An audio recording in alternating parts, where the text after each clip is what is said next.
Ladies and gentlemen and graduates, it is my great pleasure to introduce your 2007 class speaker, Ms. Lisa Terranova.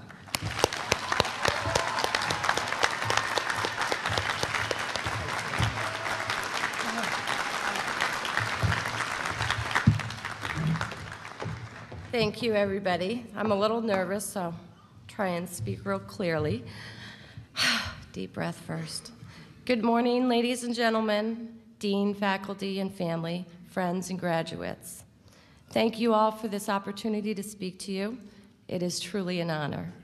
My story began 3 years ago. I found myself sitting alone in my kitchen with complete silence, contemplating my life, recognizing where my past decisions had taken me.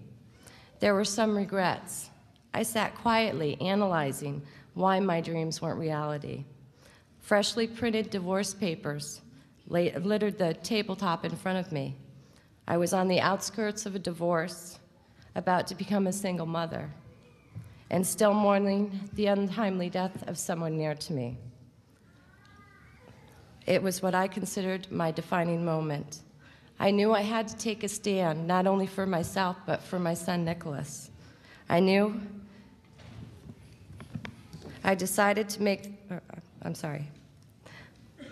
had to make my dreams a reality. I decided to make the commitment and fight back all the excuses and find a way. The very next morning, I made a phone call that would change the rest of my life. I enrolled in school for my GED. Then I enrolled at Southwest Florida College. A friend of mine recommended Southwest Florida College. I was very pleased that our college had smaller classes. The smaller classes meant that I could get more one-on-one teaching if I needed it. Also, the overwhelming feeling of going back to school wasn't so scary. I realized that Southwest Florida College catered to all age groups. This was another reason why I chose the school. I made some very good friends, treasured memories, and plans to further my education even more.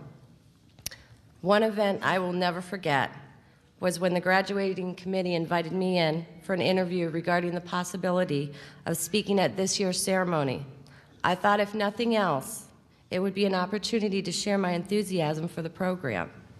When I got there, they approached me with one main question. They asked me who inspired me. For a moment, it stumped me. I couldn't think of just one person, because it was not one person who inspired me to be better. My inspiration came from my son, my boyfriend, my family, my classmates, my past, my future, my failures, my successes, my fears, and also my dreams. How could I possibly single out one person or one factor? Today, of all days, is something to be proud of. I remember the day I received the phone call from the committee saying that I had been chosen to speak at this year's ceremony. I was so excited, a little nervous, like now, but more excited. I realized that I accepted the challenge to create a speech that would somehow reflect all of us. I called my parents for advice.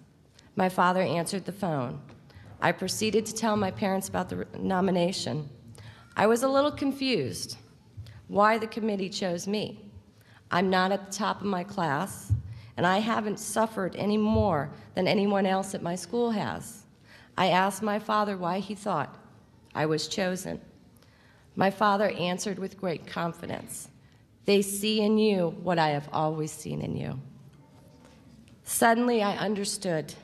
It was now clear to me why and how I had gotten this far. I stand before you feeling like a complete puzzle. I am a part of all of you. Graduates, we are a work of art in progress. It took everyone here who has inspired us to make us the people we are today. Through the years of our schooling, you have all nurtured us and added a piece to our puzzle. I would not be complete without my son, my boyfriend, my family, my classmates, my teacher, and my faculty. All of you have taken the time to encourage us and support and guide us. This is our strength. This is our inspiration. I believe there are three kinds of people in this world.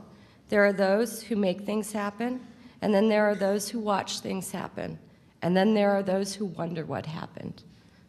Graduating class of 2007, we are the ones that make things happen and will continue to. Congratulations, and thank you all for being a part of my inspiration and my strength. I couldn't have done it without you. Thank you.